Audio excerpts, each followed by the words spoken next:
Oi, gente, tudo bem com vocês? Hoje nós vamos resolver uma questão do Enem de 2019 que foi assim, meu Deus do céu. Eu acho que essa é uma das questões mais difíceis. Eu vou tentar resolver essa questão com bastante calma, mas provavelmente você vai ter que reassistir essa resolução, às vezes até procurar outras resoluções para que você possa realmente entender essa questão. Vamos lá. Ela fala assim: um dos parâmetros de controle de qualidade de polpas de frutas destinadas ao consumo como bebida é a acidez total expressa em ácido cítrico, que corresponde à massa dessa substância em 100 gramas de polpa de fruta. O ácido cítrico é uma molécula orgânica que apresenta 3 hidrogênios ionizáveis, é um ácido triprótico.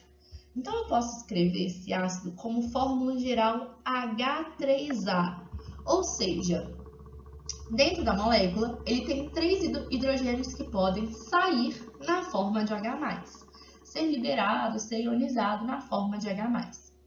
E a massa molar dessa molequinha é 192 gramas por mol.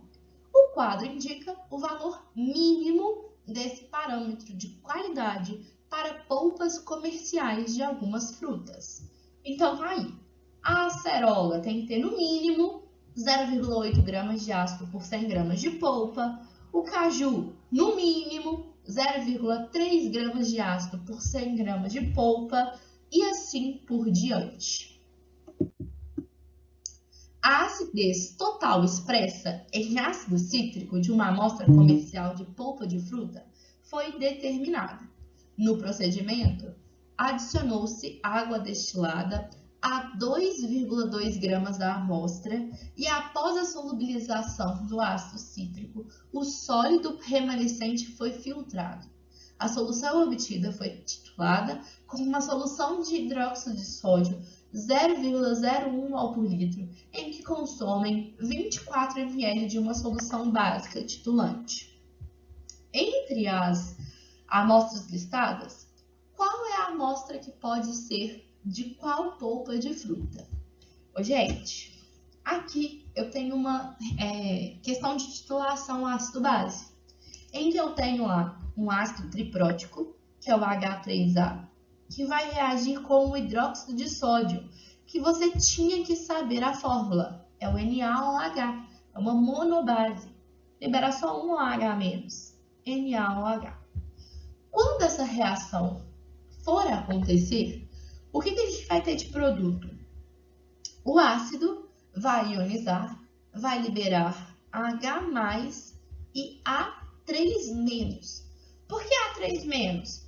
Ao quebrar essa ligação, H+, A-, só que como você tem 3H+, então a carga do ânion tem que ser 3-, para igualar aí essas cargas e essa substância ficar neutra. NaOH, você também vai partir e vai liberar Na+ e OH-. Bom, faz uma reação que a gente chama de dupla troca. H+ se liga com H-, que acaba liberando H2O, mais Na+ com A3-, a gente faz a regrinha da Xuxa, então para quem não visualiza muito bem, ó, esse 3 vem para o Na e esse 1 vai para o A. E aí forma Na3A. Ok, por que isso é importante? Porque se a gente tem uma reação química acontecendo, essa reação precisa estar obrigatoriamente balanceada. E aí, ao balancear essa equação, eu tenho 3Na aqui, 3Na ali. Eu passo a ter 3 hidrogênios com mais 3 hidrogênios, 6 hidrogênios nos reagentes. Então, eu também tenho que ter 6 hidrogênios nos produtos. Ali eu tenho 3O nos reagentes, 3O nos produtos, 1A nos reagentes, 1A nos produtos. Reação balanceada. Ou seja, a cada 1 mol de ácido, eu preciso ter 3 mols de base.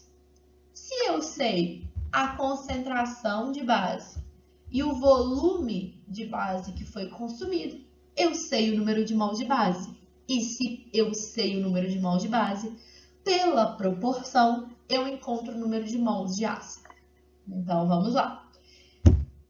A concentração diz que eu tenho 0,01 mol de NaOH por litro, então a cada 1000 ml.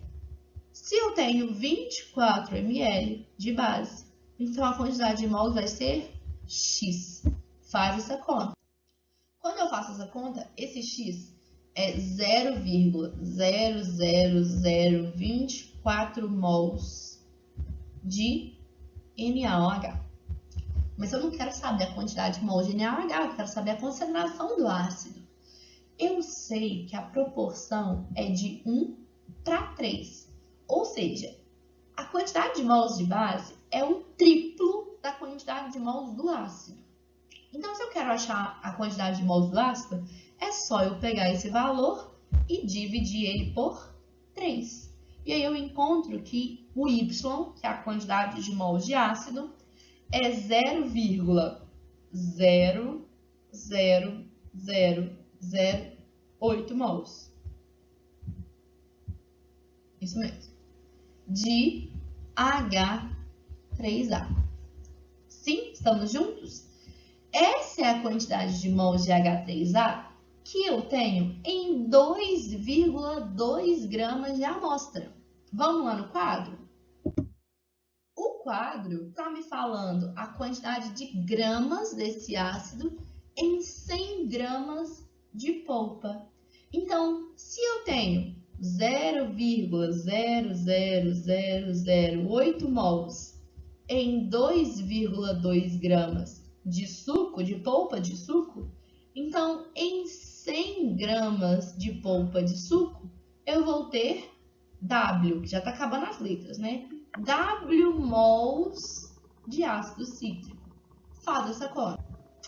Esse W, que é o número de mols, é 0,0036 mols de ácido cítrico. Só que, peraí, nessa tabelinha, ele não quer mols, ele quer gramas. Para transformar de mol para grama, a gente vai usar a massa molar. A massa molar do ácido cítrico, ele me falou lá atrás, que era 192 gramas por mol. Então, faz a sua última conta. A cada 192 gramas, você tem 1 mol de ácido. Se, na verdade, você tem 0,0036 mols, então a massa vai ser R de resposta. A massa R é igual a 0,69 gramas. Então, peraí. Se aqui, nesse suco, eu tenho que ter essa quantidade mínima, então, ou eu vou ter caju, que tem que ter no mínimo 0,3 gramas de ácido, ou eu vou ter graviola, que tem que ter no mínimo 0,6 gramas de ácido. Se eu tenho 0,69, então eu respeito esses dois limites. A resposta tem que ser caju e graviola.